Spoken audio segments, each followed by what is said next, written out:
Hello and welcome to episode 36 of the Nintendo Review Podcast.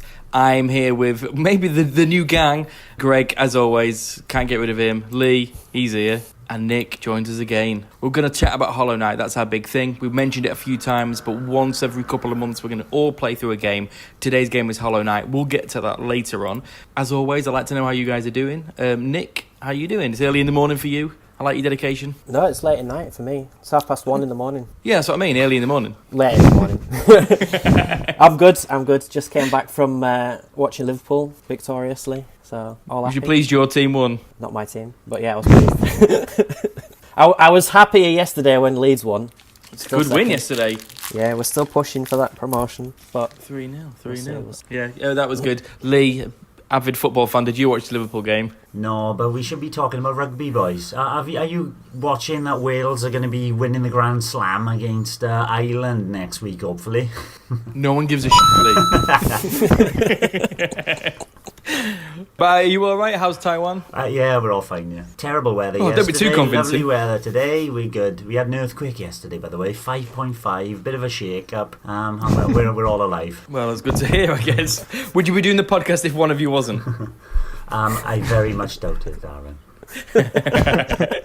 Awesome. And Greg, how are you? Your team won. You have mixed news today, I guess. A roller coaster of emotions today. If you could pick one out of the two, which one would it have been? I think I mentioned on Discord I would have accepted Liverpool going out of the Champions League or not winning the league or whatever if I got this job and I didn't get it. So it's a weird feeling. But then when I didn't get the job, I was glad Liverpool went through today. Of course, yeah. Unfortunately, the world doesn't work like that where you can pick and choose life events. Yeah. That'd be pretty good if you could. Brilliant. Let's get on with the news.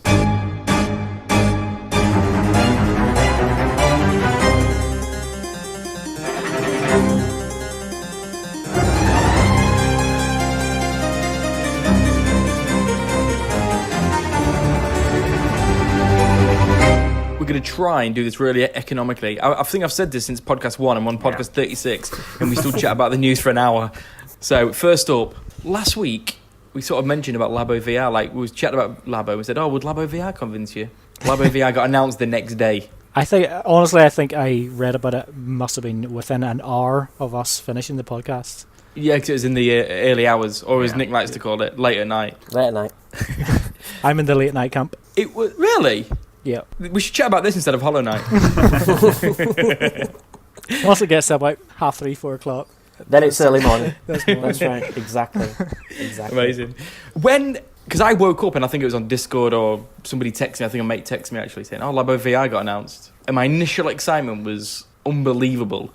Ever so slightly disappointed when I actually saw what it was. But no, and I'm not knocking what it was, but it's because what I wanted was like a Google Cardboard sort of Labo VR kit, which was with the potential of having Mario Kart, potential of Virtual Boy, stuff like that. And what we got was a very gimmicky. I sound like I'm slagging it off. I'm not at all, but we got a very gimmicky take on it with no strap and always holding it to your phone and arm ache after 3 minutes playing it and stuff like that. So I was a bit like, it's a bit of a shame, but I'm still very excited about it. Greg, you said that you spotted it straight after almost straight after the podcast. How did you feel about it? What was your emotions? Announcement, seeing what it was. Well, I would like to have seen like something of the actual games involved because we just seen like the cardboard. We haven't seen anything. Like, so obviously we've seen like the bird thing and there's like a camera and an elephant and stuff. So it'll be interesting to see how they work. But my initial impression was that the fact that you have to hold it up to your face and stuff actually reminded me of a toy I used to have when I was younger. It's like a wee, I don't know if any of you have played it, it's like a wee Tommytronic 3D thing. It's like you look into it and like me and my brother, we had like Shark Attack and then there's one with like tanks shooting down stuff. As well. Yeah, so they were pretty good fun. So I definitely interested to see more, but need to see the games. I'd love to have one of those Tommytronic things again. Well, you're going to get one. Forget Labo VR, let's get the Tommytronics. Let's hope for some ports of Shark Attack. Leo, how did you feel about it? it's obviously interesting and see what they're going to do with it. They've got it on pre-order already, but we don't even know what the games are. Obviously, they're going to be pared down kind of experiences, but one of them said that they're going to have an alien invasion with a Toy-Con blaster and you blast away, so probably in that kind of range of the same thing you did on the, I can't even remember the name of it now, the ball-throwing game from the AR from the 3DS. Face Raiders. Face Raiders. I think. Yeah, but it's something similar to that. Good fun, but yeah, if it is something like that, it's obviously going to be one of those things you play for 5 minutes and then not touch for a whole year. That's unlike Labo. Yeah, strange. Weirdly, I don't think it was the bazooka game that is the alien invasion one. So if you look on the box, it's got all the it's got the things that people are doing and then little icons next to it, and it's actually the one where you hold just the thing to your face, and that's got the alien thing around its head. And the bazooka's something else. You're holding it with the Joy-Cons to your face, yeah? Yeah. With the Joy-Cons in situ, I mean. But either way, yeah, it's very bizarre that they didn't release a video to go alongside it. Yeah. Is that because VR is quite tricky to showcase? Is that why do you reckon that is? Tricky to showcase. Yeah, and it Do you reckon probably, it's simple as with half a resolution as well, it probably doesn't look too hot if you place it in an HD video environment on YouTube. And you reckon they just think basically when people hands-on, hopefully positively, then that's what will sell it. Hopefully. Are you excited, Nick? After I'd finished laughing and sighing, I had 2 questions. First question is, how quickly am I going to throw up when I start playing this? And the second question was, why am I looking up a bird's Well, the two. I think the first Why? one, What is that all about? The second one. That is just weird. It's so weird. I mean, But who knows what it's going to be? I don't know. Like, I'm interested to see what the games are going to be like, but it doesn't look comfortable at all to me. I do like how they're doing the pricing, though. I think it's good that they're splitting it up. So if you want to get everything, you can, but if you just want to like see what it's like, then it's a little bit cheaper, because that was one of my biggest issues with the Labo stuff, that it was so expensive to buy into it. So it's good that they're splitting it up at this time. Well, what is good about it as well is that even if you bought them all separately, it's the same price if you bought them all in one package, which is great. Yeah, I agree with that.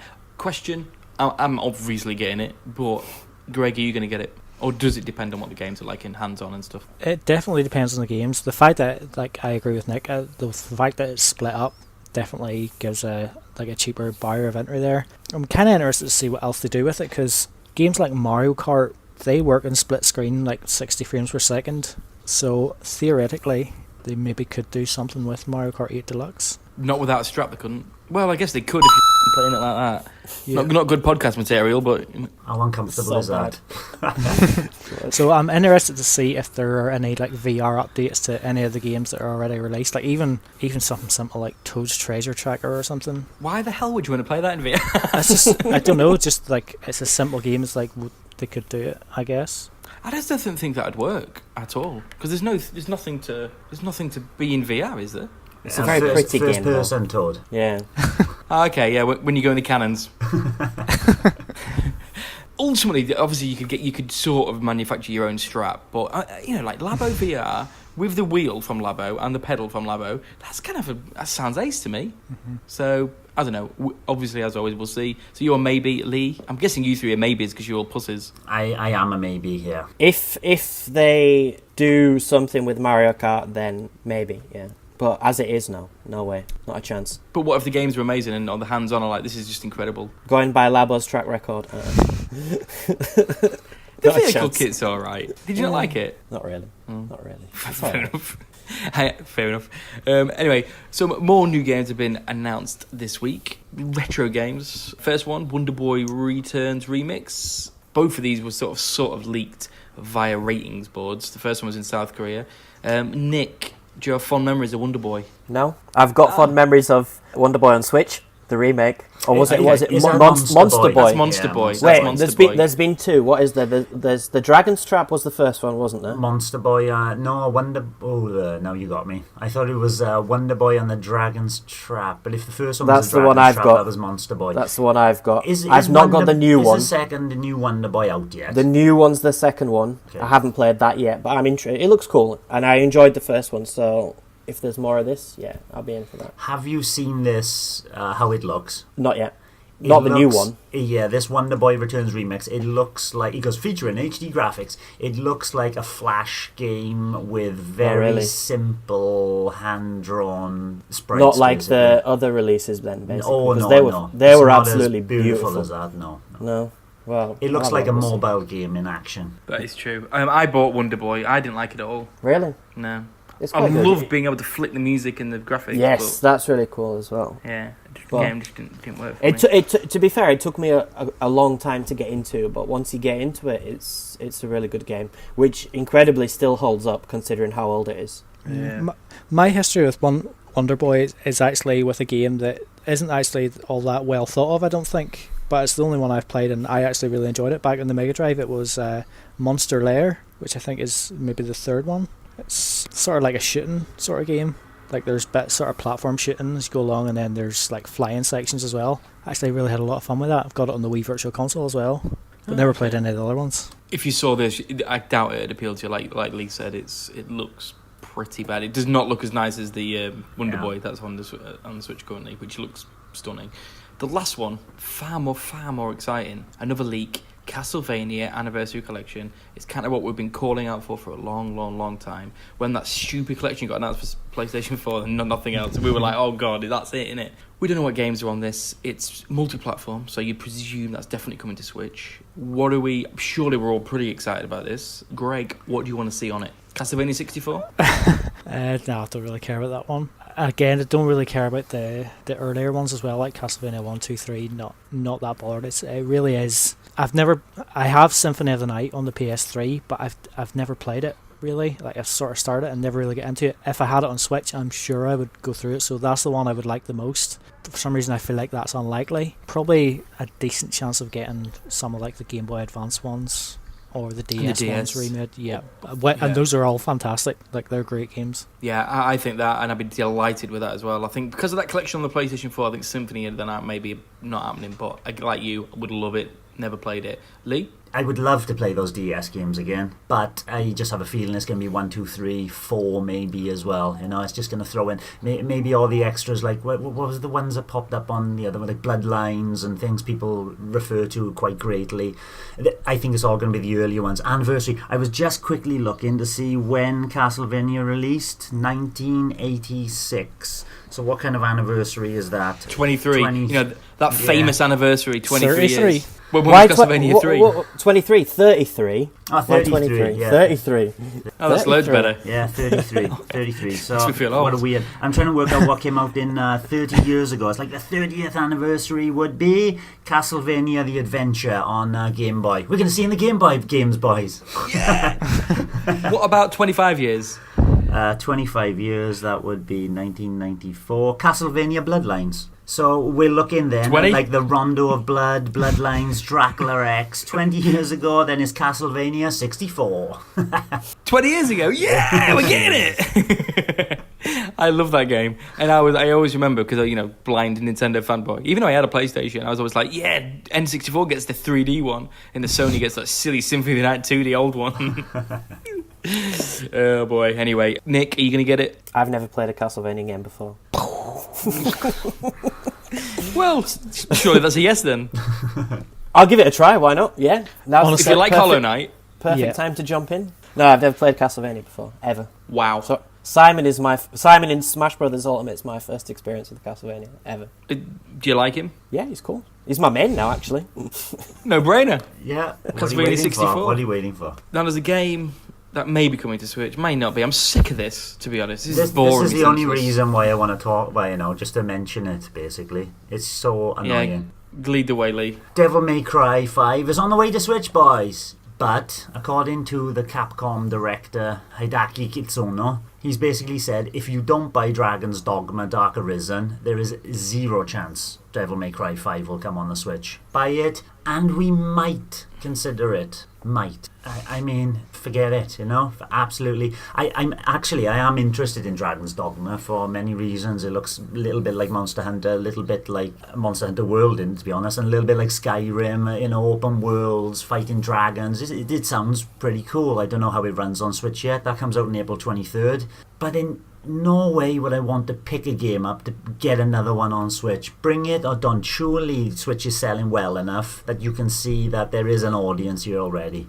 It's almost like a marketing strategy for new games that get released, isn't it? Yeah. It's like, we'll promise something else, but it's winding me up. Yeah, obviously we'd all probably quite like Devil May Cry 5 on the Switch, but just stop this. It's nonsense. I can sort of understand in the early days when it was like when people genuinely didn't know how the Switch was going to sell and how the audience was going to respond, but it's proven now. Shut up.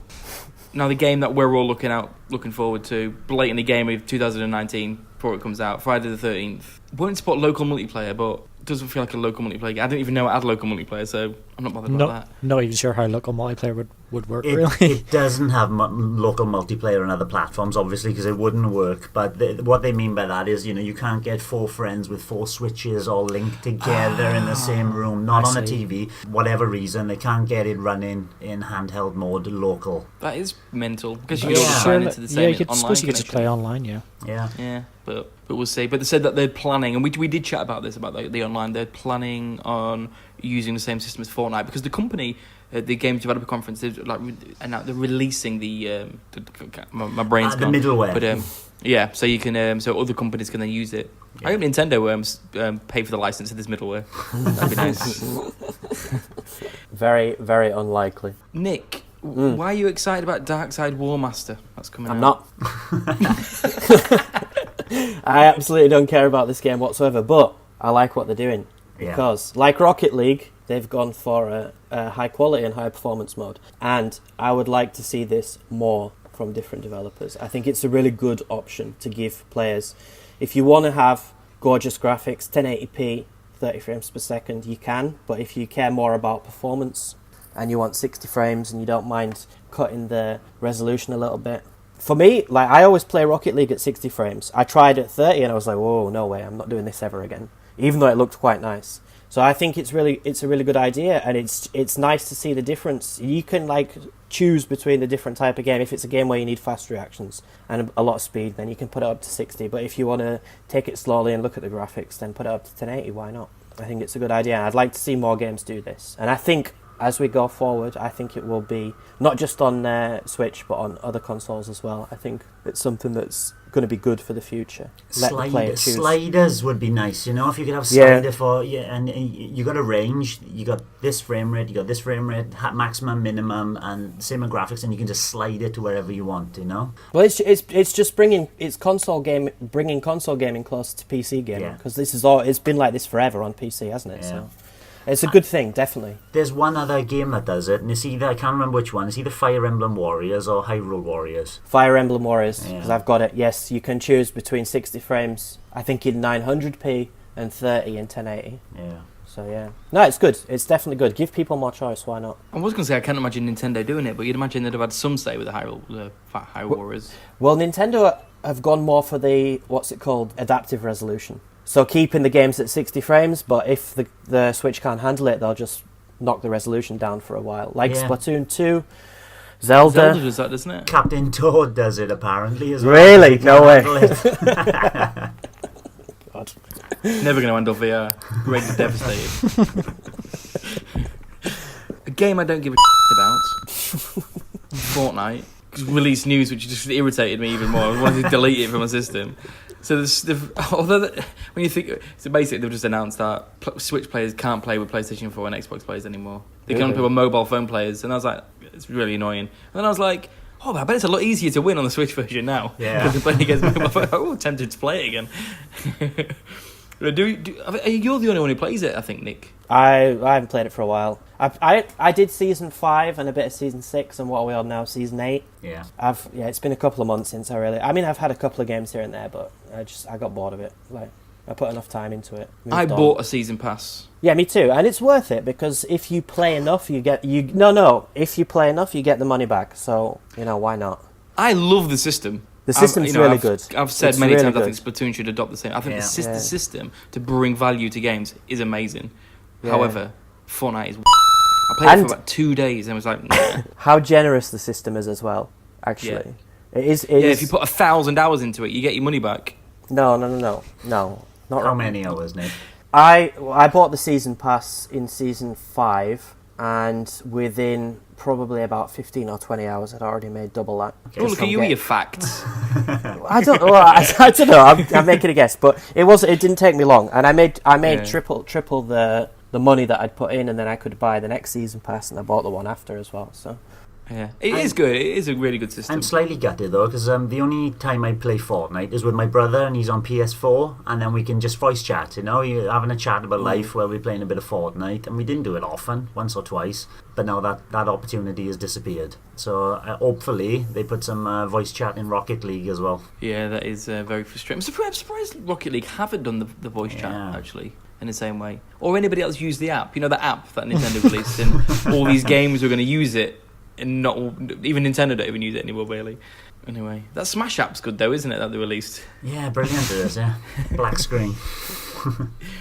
In news that we probably should have spoken about half an hour ago when we were chatting about either Dragon's Dogma or Castlevania, Netflix have announced that they're releasing a Dragon's Dogma Capcom game. And when Nick said that he'd never played Castlevania, I was going to say, have you watched the Castlevania anime on Netflix? It's on my list of things to watch. Watch it. I've only watched season 1. Great stuff. I still need to get into season 2. Yeah, really good. I've watched season 1 and watched 6 out of the 8 episodes of season 2. And you're enjoying it? Yeah, it's good. Solid show, isn't it? It's not like the Zelda anime now. Excuse me, princess.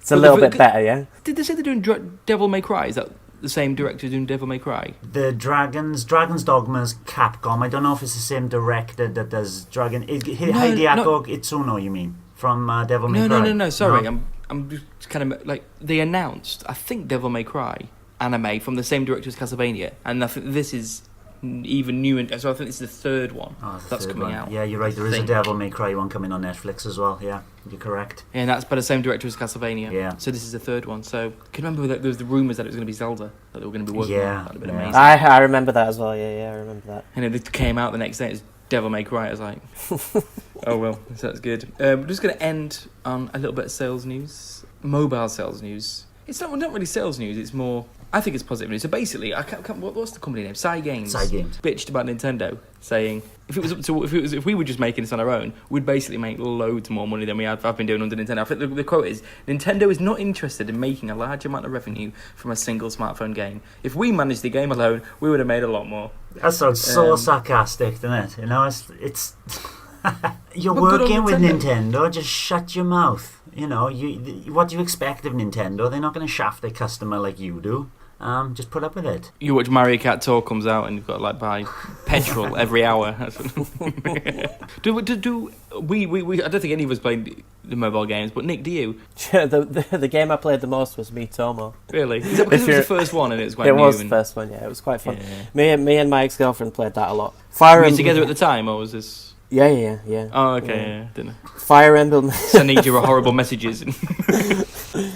Fire Emblem Heroes I played for a bit. I think probably Mario, but the only one I didn't play was Mario. What was it called? Mario Run. Didn't play that. Oh, the best one, you mean? Oh, okay, that's interesting. What else was there? Animal Crossing. Animal Crossing. Played that for a bit. It was alright. There was another one, wasn't there, or not? Dragalia Lost. That's not been released in Russia yet. Pokemon Magikarp Jump. Was there not another one? No. Before Fire Emblem Heroes? Don't think so. So no then. I played Fire Emblem a bit too. 5 minutes. I played first chapter. That was it. It's boring. Nah. I can't get into it. I've played Dragalia Lost a little bit, just to see I'd like to play that. What would happen, and it's less of what I thought it'd be more like what Fire Emblem's doing, but with more card-based kind of things. It's nothing like that at all. It's like a dungeon crawler, but action-orientated. But unfortunately, you got to touch on the screen and then swipe and hold in a certain direction for your person to start walking in that direction. But then your fingers obscuring all the action, and your character's so small on the screen, it's quite likely your hand, or my big hands, as you can see, will cover most of the action, and that's on my iPad. On a tiny screen like a phone, it would be an absolute nightmare. And then you tap to attack, and you swipe quickly to roll in that certain direction. It's got a nice idea between fighting and dodging, but I haven't really got into it. I've only played it for about maybe half hour at the most, and it's information overload. There's a lot of stuff going on in that menu. There's menu upon menu upon menu of things to buy, things to unlock, like in Fire Emblem. You know, you can keep on getting these summons for warriors to assist you in your quest. It's quite deep. I'm not quite sure if you like it or not. I don't know what to think of it yet. It's awkward and clunky, but there's something there that wants to draw you back. But I'm sure if I play a little bit more, I'll have more answers, and then I'll hate it. But you're going to stick with it? I will for a little bit, yeah. Cool. Okay, that's the news. We're going to get onto the big topic of the month, which is... Big topic of the month? Well, I guess so. Hollow Knight. We've all played it. We're eager to find out what each other thinks. So we'll do that after... any more interlude music, Lee? You usually cut in at this point and go, I was just about to, and I thought maybe I'll add it at the end. And now you said I'm going to... There's no option. I got to do it. Yeah, the last week's transition music was... Now, one of you boys, Greg and Nick, you came very close. I think it was Nick. I said Capcom Beat 'em Up, I think. It was from Capcom Beat 'em Up. I was thinking of... Final Fight? It was Final Fight. Yay. It was Total Final guess. Fight title music. So live on air, Nick has guessed it. We are going to do transition music. Because we're so Hollow Knight heavy this week, we're going to have a Hollow Knight music. All you have to tell me is, what's the boss? Okay. Well, can you face the boss in the first 10 hours? Otherwise, I'm not going to get it. Well, let's find out, I guess.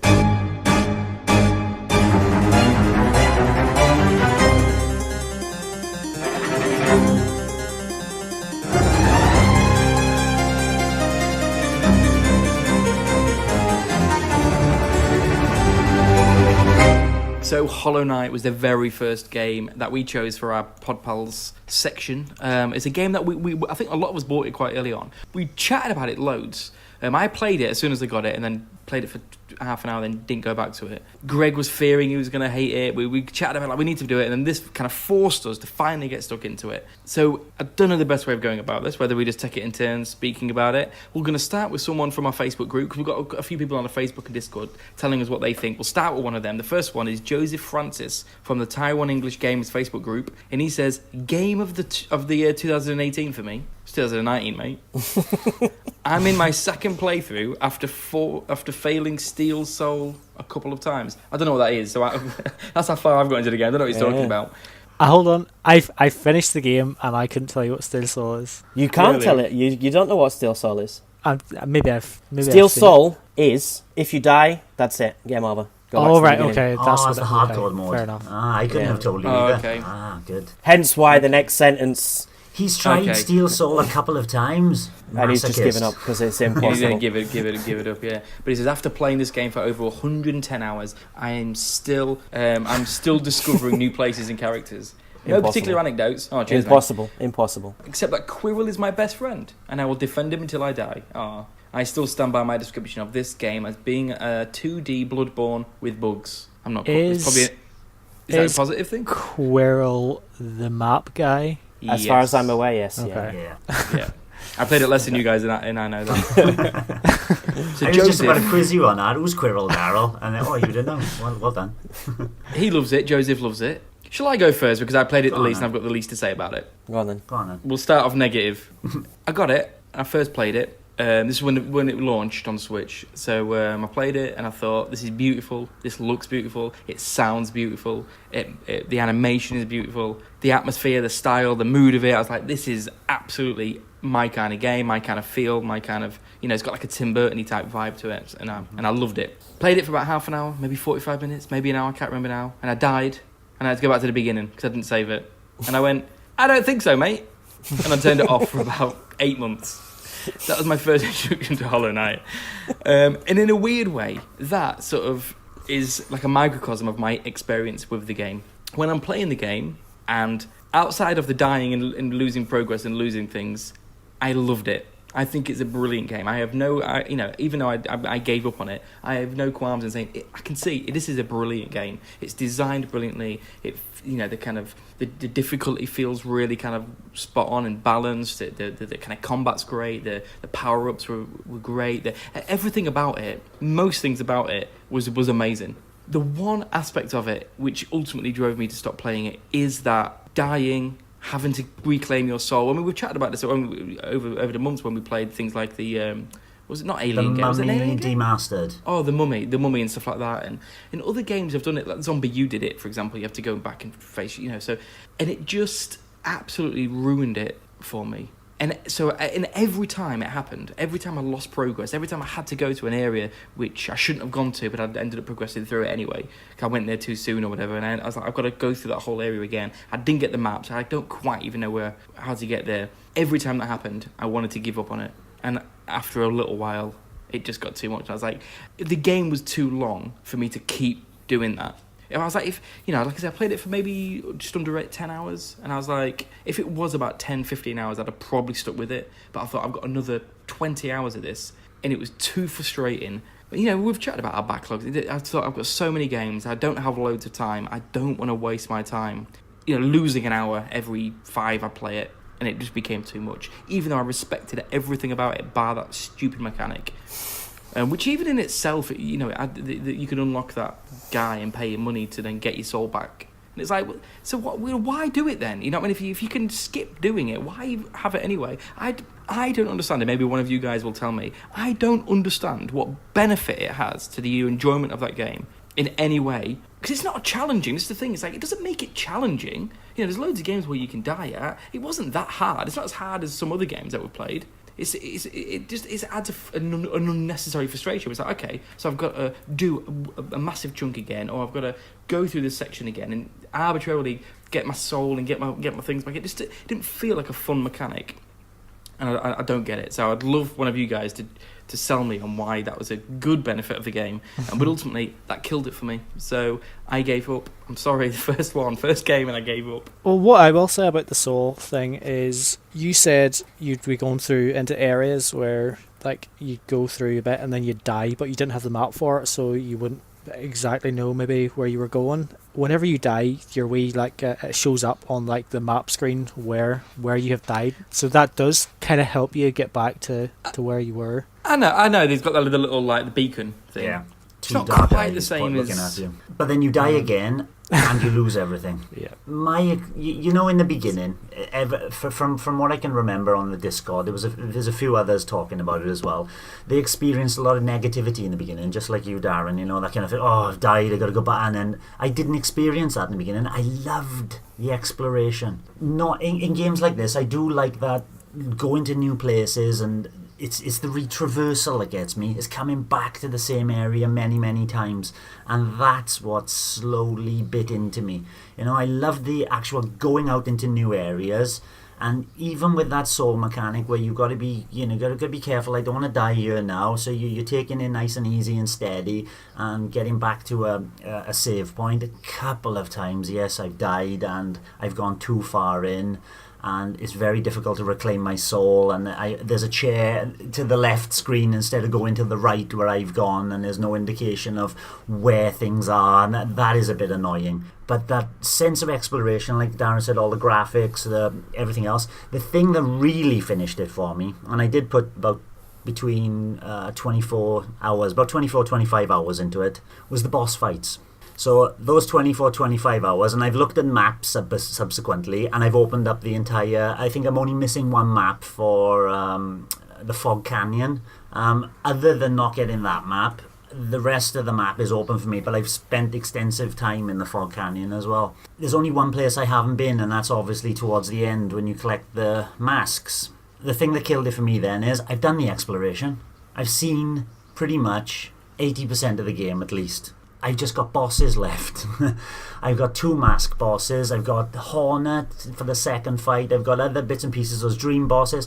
And after going into the Hornet for the second time and just losing and losing and losing 6 times in a row, and then someone said, it might have even been Nick or Mark DeRose, and then saying, it's an easy fight, or it might be Smeagol. It's an easy fight, it's the same as the first one. It's like, it's not the same as the first one. Definitely Smeagol. It's not the same as the first one.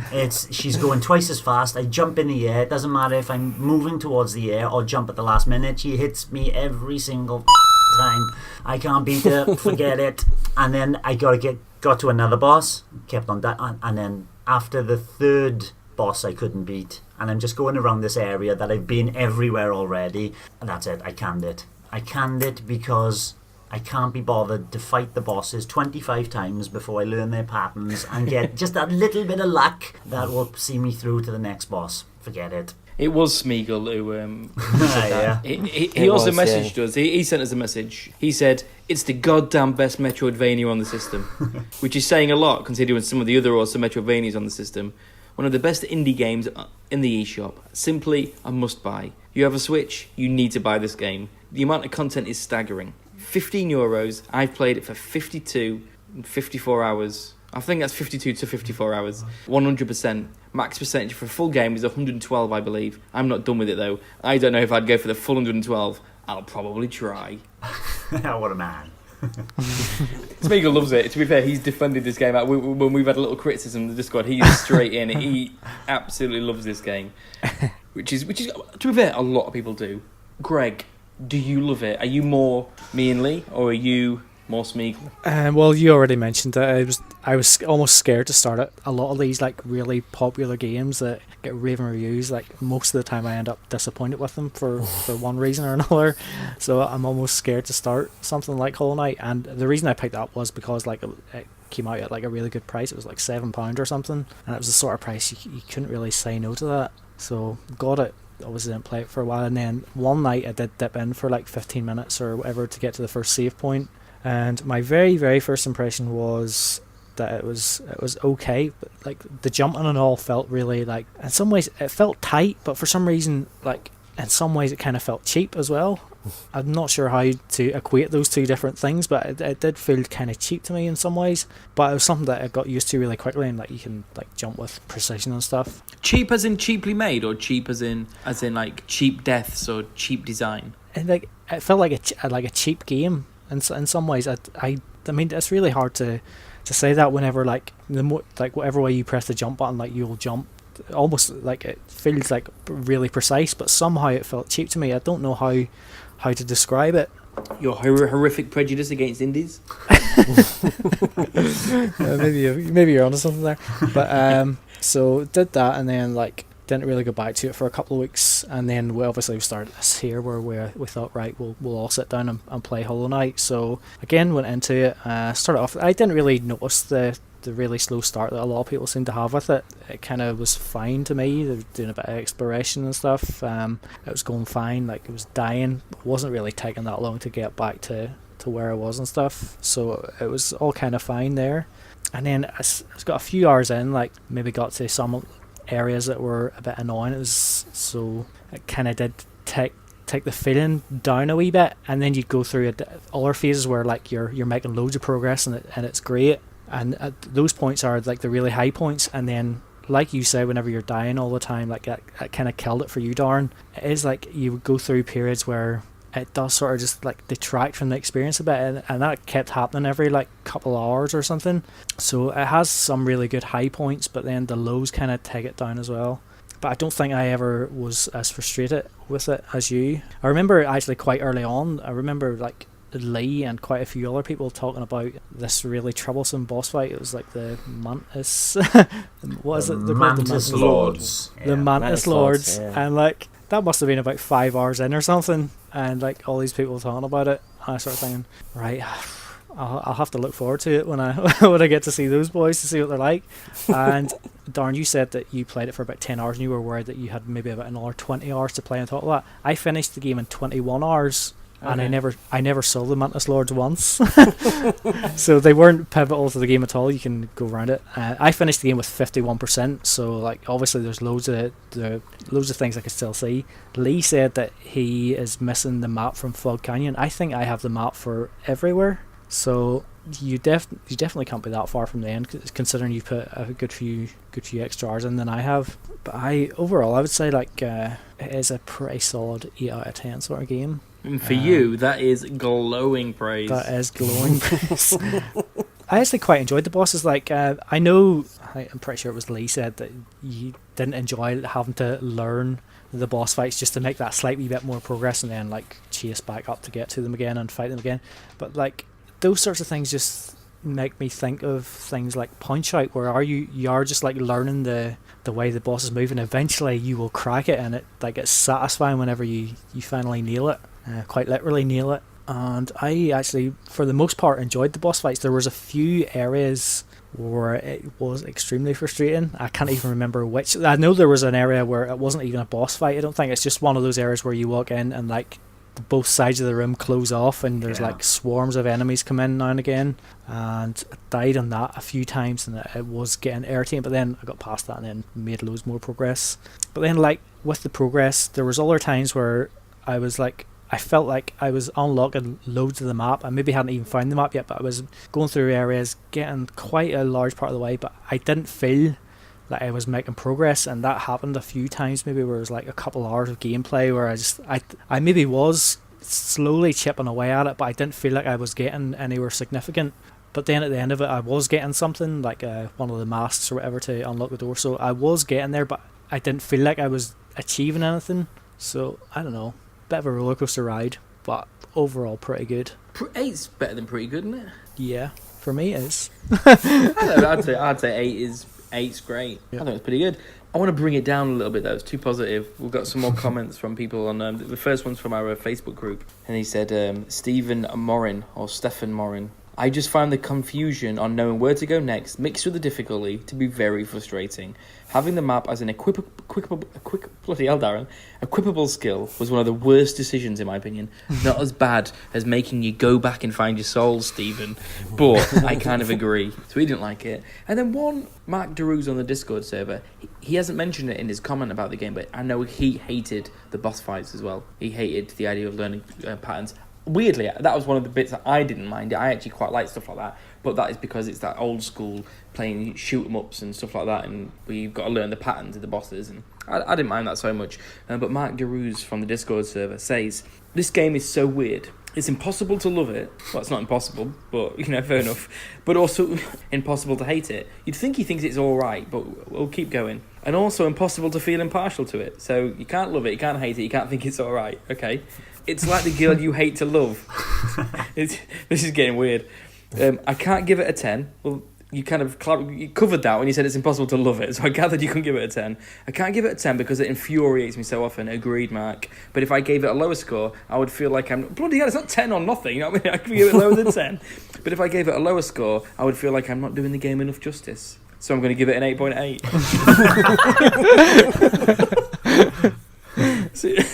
But he gave it a higher rating than you, Greg, and he didn't even like it. If they could add something to it, maybe an easy mode, I'd give it a 10. Because I'd actually have a chance to 100% it. But that's personal and seems based on my skills. The little time I have for gaming in general and my dedication to it would have maybe gotten a 10 from me in my low 20s. I think he's kind of saying maybe similar to me and Lee to an extent, where you can sort of see what is so good about it. There is so much that's good about it. But subjectively, it's not the game for me, wasn't the game for Lee, and it's clearly not the game for Mark. And to an extent, I kind of agree with him. Maybe 20 years ago, I probably would have loved it. Because, but now, we all own stupid amounts of games, and it's like, nah, I ain't got time for this. But yeah, thank you, Mark. To go back to his point, like you said that he wasn't keen on the boss fights either. One of my biggest irritations was, one of the things that actually is really good about the game is like the healing system, where like you hold the A button in to like recover your health. When you're in the boss fights, there's sometimes it's so tight to find a window to try and heal yourself, and the amount of times I tried to heal myself, and just as I got healed, straight away the enemy just attacks me. Yep, and it's just like it was pointless doing it. There's a charm that allows you to draw in more soul quickly to heal yourself quicker. Yeah. I never used it though, so I don't know the how much of a speed boost that would have been. I don't think it was quicker, was it? Wasn't it that you got more soul? Oh, when you kill people, it filled the meter quicker. There's a separate one. There's one that will heal you quicker as well. Okay. I certainly got the one that gives you more soul. Quite early on, I used that throughout the whole game, but I never had that many notches, so I never really played around with like adding the different what is it called, the badges or whatever. Charms. Oh, the charms, yeah. Never really played around with them that much because I never really had the space to do it, so I always had one equipped to see where I was in the map, which, I mean, that is kind of a waste, I guess, but that's better that than not knowing where you're going. As Stephen said, it's one of the worst decisions in life. What do you think about the general kind of notches and equipable skills? In most Metroidvania kind of games, you learn a skill and it's there. You know, everything. You become this. This is one thing I think that let at the end let it down as well for me, is that you become this really badass character that can do everything at any time. And with Hollow Knight, you had to go to, you come to a boss, you'd have to go to a rest area, like a bench, and then you'd have to change your equipable skills to meet the circumstance. I'm thinking, I don't understand that. I can understand it from a kind of a perspective of, it gives you some tactical advantage. No, just give it all to me. I've worked my ass off for 25 hours trying to get these skills. Just give them. I want to be this overpowered guy who finishes the game. Does it get like that then? Because I didn't get that far. For me, the skill, the charms felt like they were just little bonuses, but the skills were permanent. But does it get to a stage where actually there's more important skills that you need to equip for a boss? For me, yes. Someone's like the spirits in Smash Brothers. Yeah, I was going to say, like, I actually never found that. Like, I never went to a boss and thought, right, I need to go back to a bench here and change what I've got equipped. Like, I never had that sort of issue. I just thought, I've already got equipped what I need to beat any fight. It's just about perseverance and figuring it out, really. I would change my loadout basically, and that's something they could have done. They could have had loadouts for it, for your notches and your charms. And I go to a boss and I think, I died there, right? Okay, maybe I need this one, and change over to something that allows me to grab more soul, so I can send out those shockwaves that he kind of shoots with soul a bit more often. Or I need to do this and that, and I need to equip the shield. The shield was a handy one to have around you all the time. There's this floating shield that circles you 360, which will take out the smaller enemies as well, but it can also deflect some of the boss's attacks. So I would be swapping and changing as I got to certain parts of the game. I can understand that. I like games when you've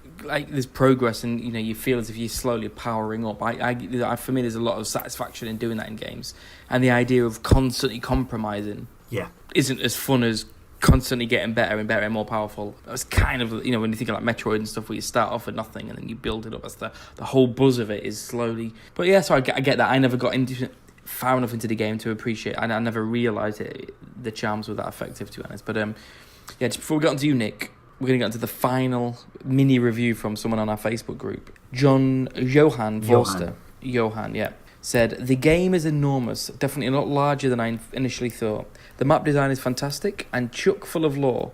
Is it? Yes. Is it? Oh, okay. There's lots of characters to talk to who go, hey, remember this, remember that, and as you go into just even the little bits and pieces you get from little statues you see, and it fills this story, overarching story of this place that's run into desolation. Cool. Okay.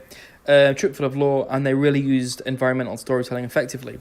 The backtracking is the only thing that really got to me. With very few fast travel spots, it can become very tedious. However, it is, in my opinion, the Metroidvania game that people will be comparing other Metroidvania games to for the foreseeable future. I still think Metroidvania, they'll probably still compare it to Metroid. It's in the title. It's not going to be Hollow Knightvania.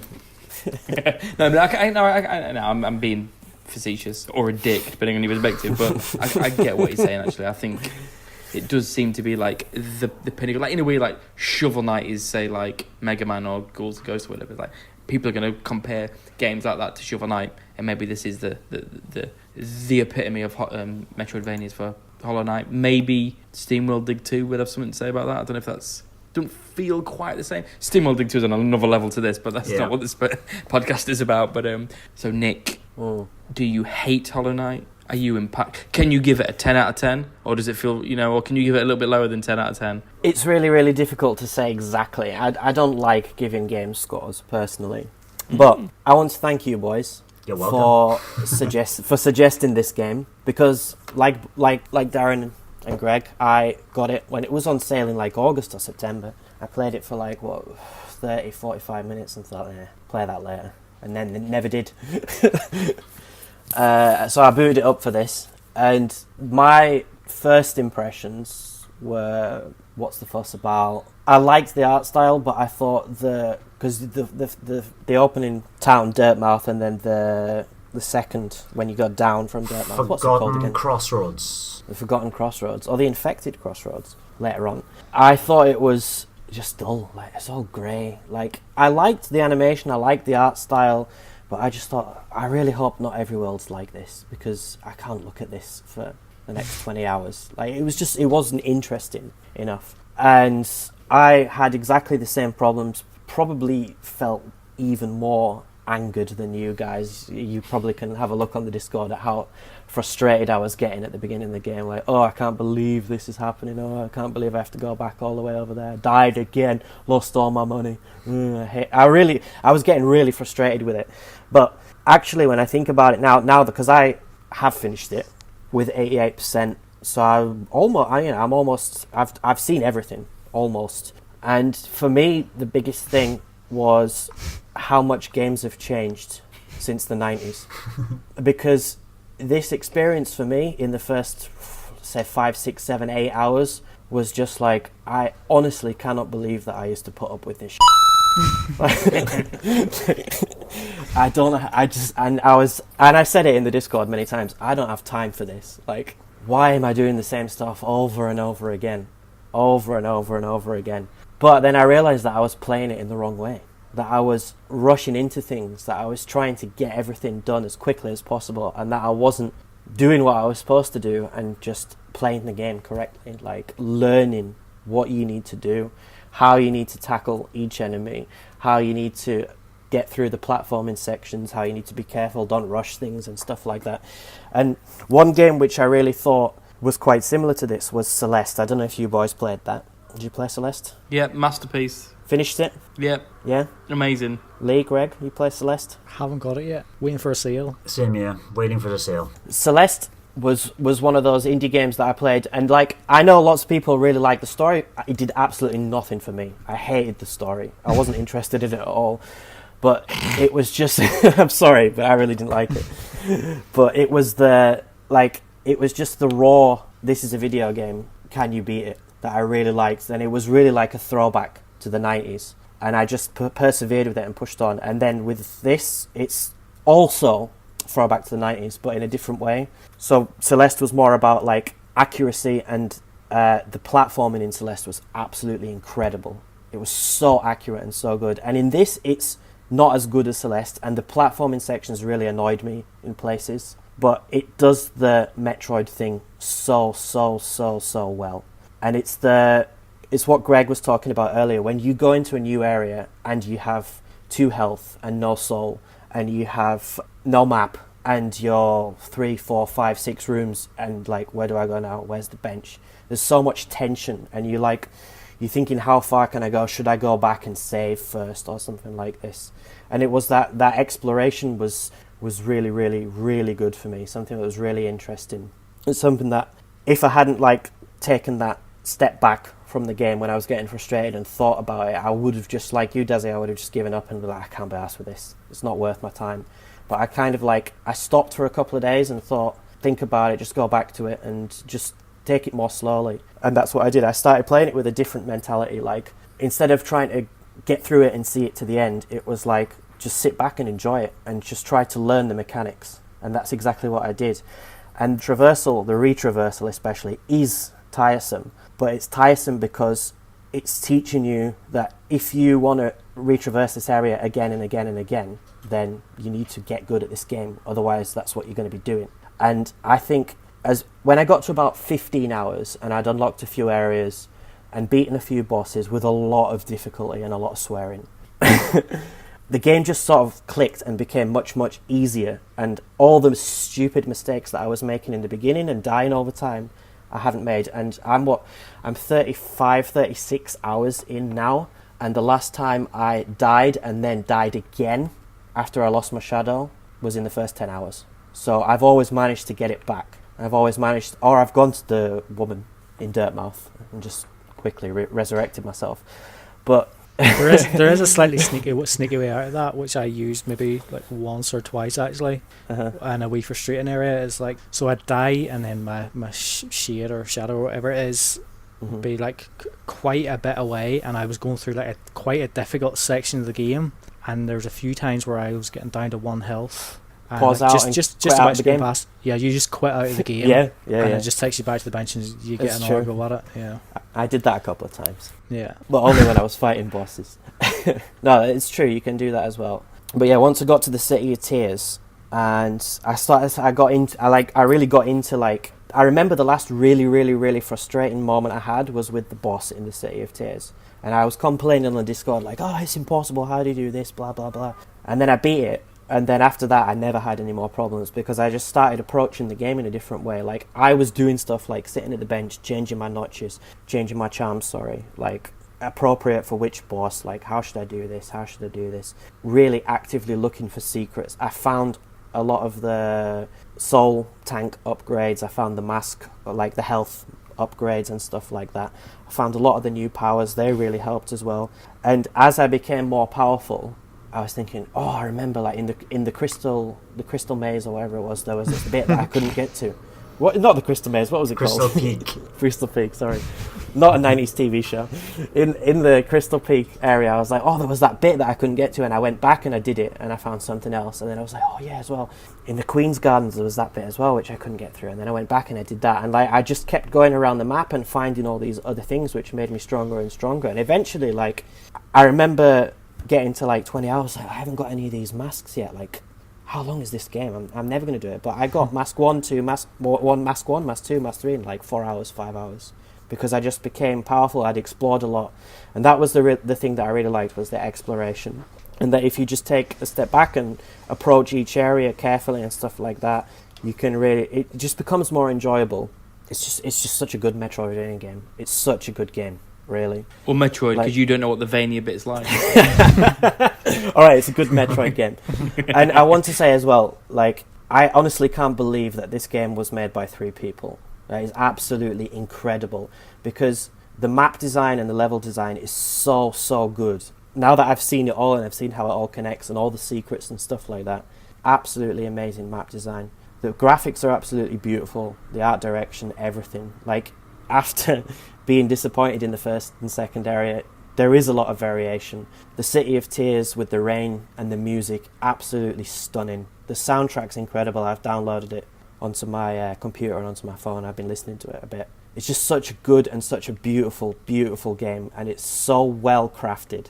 And this, like, all these like roguelikes and stuff like that we've been playing recently. Me and Lee have said that we like Enter the Gungeon a lot, but there's something in a game that's just like perfectly crafted, that's still so good. And honestly, for me, I can say that this game reminded me exactly why I fell in love with gaming in the first place. Like, Bold. It is not a 10 out of 10 perfect game. There are problems. For me, it's too difficult at the beginning. Like, it's 2019, and I was reading the forums where we met the other day, and I noticed a lot of people gave up, like you guys, or like Dazzy, in the first few hours, who I think would really, really, really have enjoyed this game if they'd seen it through. And it's a shame, because I think the difficulty spike at the beginning is too much, and at the end it's not enough, and it could be a little bit more evenly spread out. So you think the balance of the game's a little way off? It's very, very minor, but that would be like the biggest complaint I have with it. That it's just a little bit too hard and a little bit too frustrating for 2019. Because if it was in the 90s, I'm sure it would be an all-time classic. It's just we've changed our perception of how to play games, I think. And I would say, like, a game like Shovel Knight adapted to the modern age Better. Without the frustrations of the old games. Yeah. But it wasn't his intention, and everyone loves it. But then it becomes about these kind of personal preferences on what it's like. I say, it's like everything about it I liked. It was just that mechanic was just a bit too much for me. I'm guessing you're going to get the sequel. Absolutely, can't wait for it. Lee, I'm guessing not. No, I've had my fill. And where Nick said like you become this overpowered, I never felt overpowered, and I felt the opposite, that the beginning was okay and it got too difficult, and then Greg summed up my feelings in a post with Lethal Weapons Danny Glover saying I'm too old for this shit. And it's true. That's exactly how I felt. That is honestly how I felt. I wanted to sack it in so badly, and I'm so glad that I persevered, because I don't know what's coming this year, but I'm very confident in saying this could be my game of the year. Cool. Yeah. But I mean, when did it come out? Was it last year or even 2 years ago? Box Boy's coming out next month. Come on. Now, this is a really special game, and I urge everyone, especially people who were gamers in the 90s, I urge everyone to at least try it and try to persevere if they find it frustrating. Greg, are you going to get the sequel? I'm not sure quite yet, actually, because Smeagol said that he's obviously like maybe aiming to get the 112%, and I think Nick, you're progressing still, maybe. But that's the thing as well, and that's another thing. Usually when I finish a game, that's it, I'm done with it. But I've finished it about 5 or 6 hours ago, and I've just been exploring and beating more bosses. Like, I'm not done. I feel like I want to keep going. I probably won't go for 112% because it does sound absolutely brutal, and I'm not ready for that. But I'll try to get 100. Why not? Finish the main game, not the DLC. Yeah, see, it's never really been like that for me. As soon as I beat the Hollow Knight at the end, I was like, nah, I'm done. Like, and like I said, I've only done 51%. Yeah. But it's like I've got no desire to go any further. And like, even games that I love, like the original Donkey Kong Country on the Super Nintendo is one of my favourite games of all time. I've never even bothered to beat it 100% before. There just seems 101%. Well, yeah. But there's plenty of games, like mostly the Mario games, for example. Like, I'll do absolutely everything in Mario games and Toad stuff. Yeah, so there's quite a few games, but there's other games where I maybe enjoy them quite a lot, but just the desire to like go for absolutely everything, and it's just not there. And this is one I of think those that's games. fine. Yeah, that's fine. I think that's good that that you can. Some people can play it, and I think that's what's good about Nintendo actually, is that you can do it and you can play it really simply. You can get another level of getting all the extras, like Yoshi. Yoshi's perfect for that, and you got all those kind of extra sort of unlockables and stuff. Celeste, by the way, is one game that I wouldn't even attempt to anywhere close to 100%. Same. Yeah. Because once I'd done those, like the main levels, the B-sides, C-sides, no way I'm doing that. Absolutely did no you get, way. At what point did you give up on the strawberries? As soon as I finished the main game. Like, I know I'm not good enough, but I enjoyed the I gave experience. up about 10 levels in. I was Yeah. like, I'm not even bother Yeah. going for them anymore. Yeah. You've actually mentioned Celeste a couple of times there, and you mentioned Crystal Peak as well. The moment I got to Crystal Peak in Hollow Knight was the moment where I actually started really enjoying Me Hollow too. Knight, because That's for me as well, yeah. yeah, because like the platforming started to get a bit more challenging and stuff, and there was a few moments going through that where I thought it sort of like, I've never played Celeste, but seeing it reminded me of Celeste, and going through the wee platform challenges, I thought, maybe kind of think, you know what, I maybe would quite like to pick Celeste up at some point. Like Nick, everyone bangs on about the story and why it's so important. It's like I'm like Nick. It's like I didn't hate the story like him, but it's like I didn't that's hate not it. what's good about the It's game. dull. That's not what's good about it, in my opinion. It's like, yeah, fine, but it's like the game is platform perfection. Yeah, it really is. And all that there actually, it's a kind of different genre, and you're talking about the strawberries and Celeste and stuff there. I played a game over a year ago, I'm sure it was. It was a review code actually for Atomic Run Gun Jump Gun. It's actually really good. It's very good. It's not on sale platform at the minute, isn't it? It might be. I'm not sure, but I think it's one of those games that's always on sale now. But it came out a It's while not- ago, didn't it? yeah, it's not platforming as such, but it's the same sort of vibe where you have to like move your character like very precisely through these like different sort of levels, and like all these different obstacles and things that can hit you. They're really quick levels. You just go through a bit, and then if you hit anything, you go straight back to the beginning again. But if you like Celeste, you might actually get a wee bit of a kick out of something like that. Cool. Worth Awesome. it if it's a good price. But it sounds like we all ultimately had a lot of respect for Hollow Knight. Yeah. Mealy bottled it. Yeah. Greg and Nick finished it. I think that was the thing that was kept me going for so long. It's like, oh, I gotta go, I gotta do it for the podcast. And eventually, no, it got the better of me. Yeah. What would you give it? I'm guessing, Nick, you're more of a 9. I know you don't like giving scores, but Between a 9 and a 10, definitely. It's one of the best games I've played in a very, very long time. Yeah. awesome. On our scale of 5 stars, and I haven't come even on, we're just thought doing 10 about out it of yet. I like you just discussed our 10 out of 10. In our scale, Terrible. out of It's our 5. 5 stars. Thank you very much. But we do have half stars. The frustrations are on me. It's not because of the game. You know, it's hard to score a game down and go, oh, it's a 3.5 or it's a 3-star because I'm not good enough, or don't have the patience to get through these last few bosses. So from what I can see, it's like a 4 out of 5. It is pushing that 8 out of 10. You know, same as Greg. How about you, Darren? Yeah, sort of same. I kind of agree with what you're saying. It's like it's a subjective thing. It's like objectively, the game is impressive in so many ways. Subjectively, it did my head in a little bit. So it's like, as a game, yeah, maybe like an 8, 9 out of 10.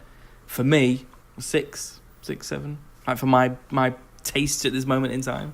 Yeah, cool. We're gonna do another one. We're gonna do them every couple of months, aren't we? Sort of thing. Yeah. Have we narrowed it down to either Zelda 2 or Star Tropics? Is that the? Is that agreed? Two. Well, half agreed, but yeah, let's say it is.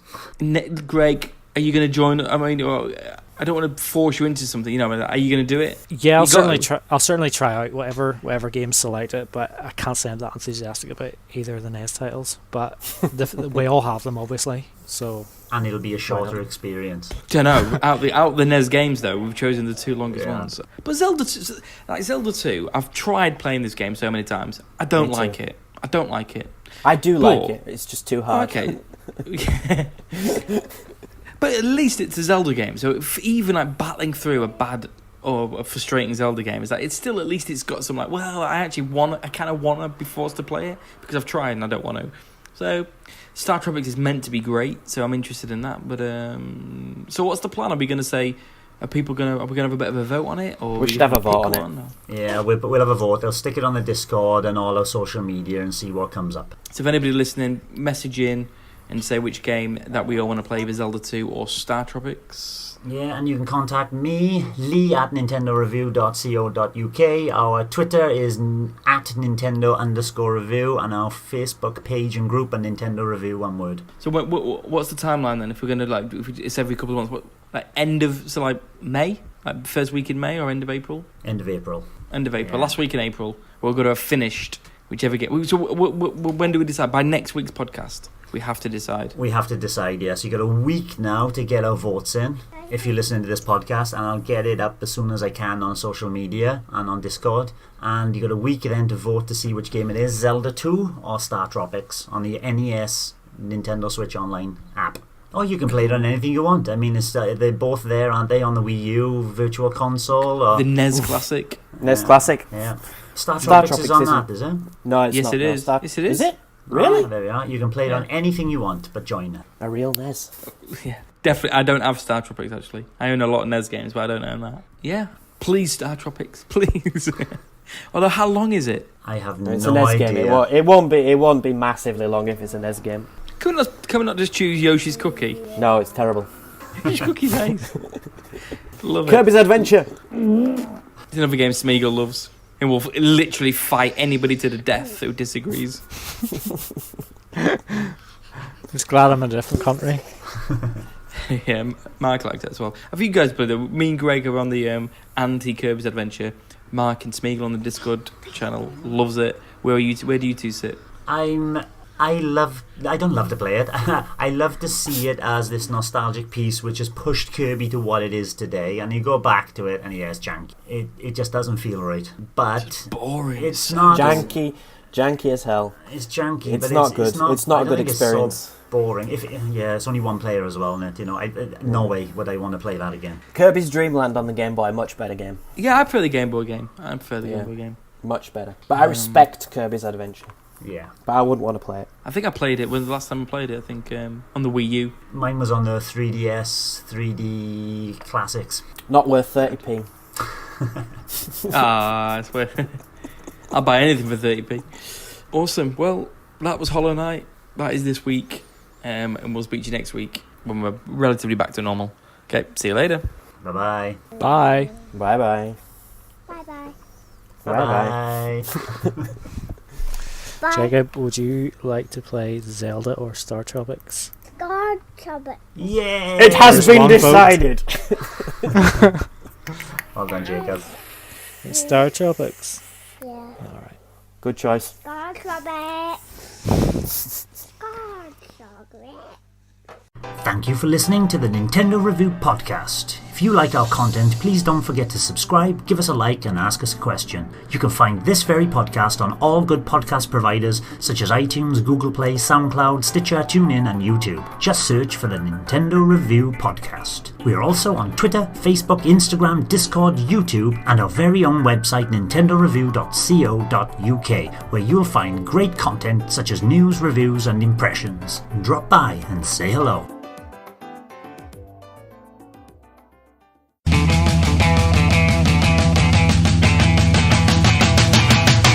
Podcast extras! Podcast extras. Have you seen the Cactus game on the eShop? Assault Android Cactus. Yeah, looks What's good. that all about? I saw that. What's that It's meant to be all about? amazing. It's, Yeah, it I got heard. rave reviews on the PC Steam version, and yes, it does look good. There's a Twin stick shooter. twin stick shooter. There's a healthy I love balance 'em. between energy and your energy consumption and your energy use, and collecting energy and keeping. You can kind of overpower yourself by focusing more energy and then hitting harder, or hold back, and you got to balance it all the time. Yeah, but it's like $17.99 and a definite sale. It's a sale job. one for me as well. Yeah. Nick, did you finish Undertale? I've barely started it. I'm about an hour in, I think, or something like that. I started it about a week ago, but I hadn't finished Hollow Knight, so I went back to that. But that's the next game I'm going to play, probably, on Switch. Yeah, I'm once I get playing into it. through it. But I think it's only 5 or 6 hours long. It's not a long game, as far as I But I know. think it's got like about 3 different endings. I know there's an ending if you don't attack anybody. There's like the best ending. Oh, okay. But I've already started attacking people because Yeah, I was exactly, just dying yeah. all the time. Some of the smug characters. How can you not attack them? It's an RPG, so there's a lot about it I don't like, but there's a lot about it I can see why people like it. I think the combat system is amazing. Oh, really? I need to get into it a bit more, I think. It does this thing where each character, like the combat, is geared around the personality of the characters. So how it works is, your attacks are normal. You just attack them, but you can also do other things. There's one called Act, where you can do things like Show off and stuff. show off, and you can try a different tactic, like befriend them and stuff like that. Or you can do one where you spare them if you want. So you basically say, I'll let you go if you want. And they either go, oh, okay, thanks, or they go, I don't think so, let's keep fighting. But then the way they fight is like there's a little box, and it's all done with their personalities. So, for example, maybe somebody's these characters are in love. So there's this little box, and you've got like a little cursor, and then like loads of little hearts keep flying through, and you've got to like dodge all the hearts to not get hit by them. And so there's loads of really clever ways it does the combat, because it actually involves skill. It's not just like an RPG where you hit and you do it, and sometimes it's critical, sometimes you may miss or something like that. It actually involves skill to avoid the attacks, and I think it's great. I think it's really good. The writing's really good. Does Deltarune follow the same structure? Yeah. I have to Apparently, try that, because that's free. The first First chapter, first chapter. Weirdly, I deleted it yesterday. I downloaded it and I deleted it yesterday because I read a review and it was like, they were like, it's a Undertale, and I was like, well, I wouldn't play another Undertale, so I don't play one. I don't care if it's free, so I just deleted it. But yeah, anyway, Greg's back. Extras! God love it. Do we Darren's chap clap Darren's chap. No, I'm gonna finish my arrow, but I'll wait. I've got Tic Tacs clacking in here. Idiot. Don't know why I put them in. I broke my tooth on a Tic Tac once. Just replace it with a Tic Tac. Transition music. It's got all this praise. Sorry, give me a second. I can't even remember where I was going with it. I feel it over. Bye-bye. God love it. God love it. God love it. Do we Bye-bye. God love it.